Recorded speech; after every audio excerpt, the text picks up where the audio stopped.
Dans cette nouvelle vidéo pour la préparation de la classe de seconde, nous allons voir ce qu'on appelle la décomposition en produits de facteurs premiers.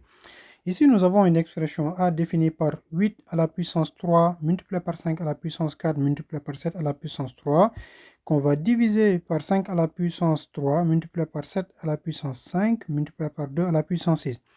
Alors, c'est quoi la décomposition en produits de facteurs premiers? C'est-à-dire que nous allons identifier les termes des produits qu'on a au niveau du numérateur et du dénominateur. Quels sont les nombres qui ne sont pas des nombres premiers? Et donc ici, on sait que c'est uniquement le 8 qui n'est pas un nombre premier.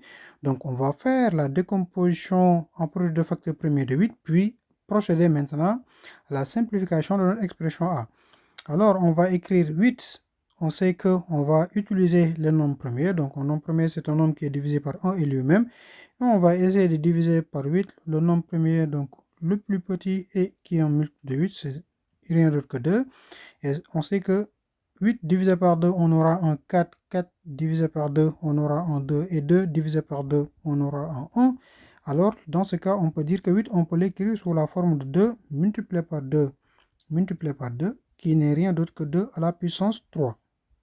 Une fois qu'on a l'expression de 8 qu'on peut écrire à la forme de 2 à la puissance 3, ainsi on peut réécrire notre expression A.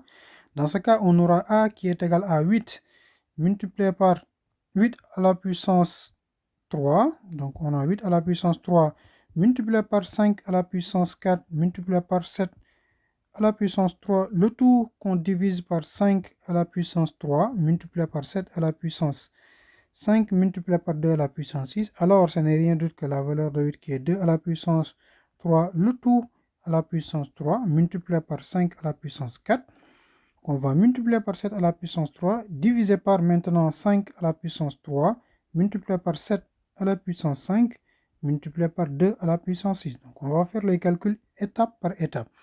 Ici, on va utiliser une propriété. Donc la propriété qu'on va utiliser, c'est lorsqu'on a a à la puissance n, le tout à la puissance m, alors on sait que c'est a à la puissance n multiplié par m. Donc c'est une propriété qu'on avait vue en classe de 5e. Et donc là, on aura un 2 à la puissance 3 multiplié par 3 pour appliquer cette propriété-là, multiplié par 5 à la puissance 4, multiplié par 7 à la puissance 3, le tout qu'on va diviser par 5 à la puissance 3 multiplié par 7 à la puissance 5 multiplié par le 2 à la puissance 6. Ainsi, on sait que 3 multiplié par 3 c'est égal à 9, donc on aura 2 à la puissance 9 multiplié par 5 à la puissance 4 multiplié par 7 à la puissance 3 qu'on va diviser par un 5 à la puissance 3 multiplié par le 7 à la puissance 5 et multiplié par 2 à la puissance 6. Arrivé à cette étape maintenant, on peut le faire de plusieurs manières différentes. Une première manière serait de voir lorsqu'on a un a à la puissance m divisé par a à la puissance n, c'est égal à a à la puissance m moins n. C'est-à-dire que l'inverse qu'on a ici, le 1 sur a à la puissance n, c'est égal à a à la puissance moins n.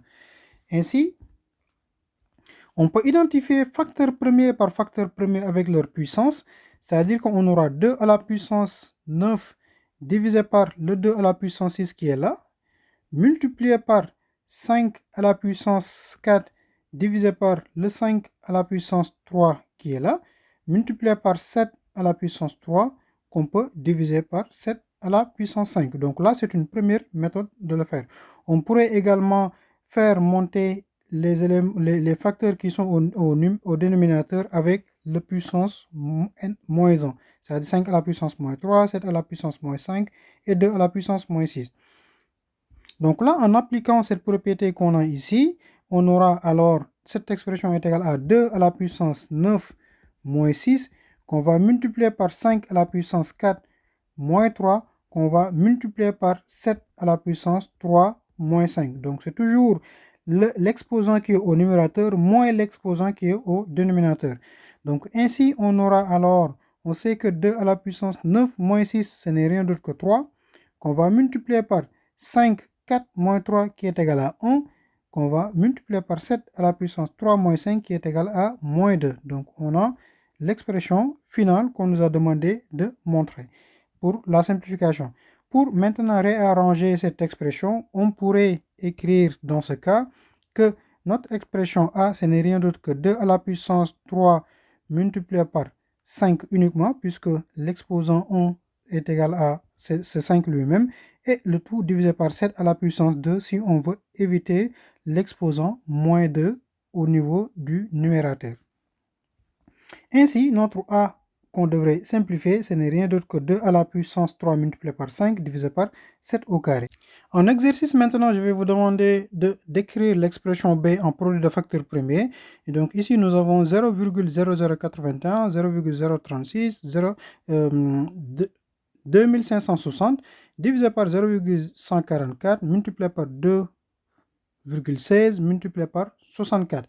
Donc ici, vous allez utiliser donc cette expression, que la méthode qu'on a fait pour la A pour répondre à B. Et dites-moi en commentaire si vous voulez qu'on corrige cette expression B dans les prochaines vidéos.